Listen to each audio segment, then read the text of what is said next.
আপনার চারপাশে প্রচুর মানুষের দেখা হবে। অনেক ভিড় ঠেলে আপনাকে সামনের দিকে এগিয়ে যেতে হবে। অনেক রকম কথা আপনার কানে আসবে। জীবনে কিছু মানুষ আবর্জনা ছড়াতে আপনার কাছে আসবে। তাদেরকে আগাছার মতো উপড়ে ফেলতে হবে। লাইফটা কিন্তু আপনার।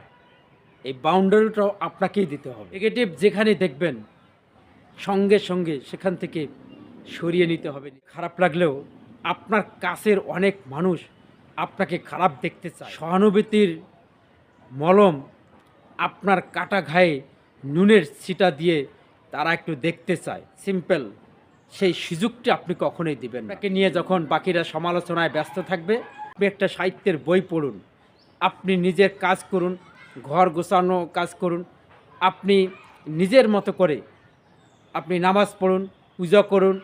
আপনি আপনার কাজে ব্যস্ত থাকুন। নিজের পুরনো ফটোগুলো দেখুন, বিভিন্ন গল্পের বই পড়ুন, পারলে হারমোনিয়াম নিয়ে বসুন। এক কথায় কারো কথাকে আপনি রিয়্যাক্ট করবেন না। একটা বাউন্ডারি সেট করুন। যাদের কাছে আপনি বুকে মাথায় রেখে আপনি একটা শান্তির শ্বাস নিতে পারবেন।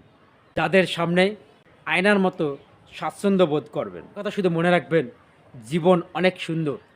আপনি যে জীবনটা নিয়ে বেঁচে আছেন, এই জীবনটা অনেক গুরুত্বপূর্ণ। সব কিছুর উত্তর দিতে নেই, সবাইকে বোঝানোর প্রয়োজন নেই। আপনি আপনার মতো করে চলুন, দেখবেন যে আপনি আপনার চারপাশ, আপনার পরিবেশ অটোমেটিক ভালো হয়ে যাচ্ছে এবং আপনি ভালো থাকবেন, সুস্থ থাকবেন এবং আপনার জীবনটা শান্তিময় হয়ে উঠবে। আজ এ পর্যন্ত। আমার এই ভিডিওটি যদি আপনাদের ভালো লেগে থাকে, এটি লাইক, কমেন্ট, শেয়ার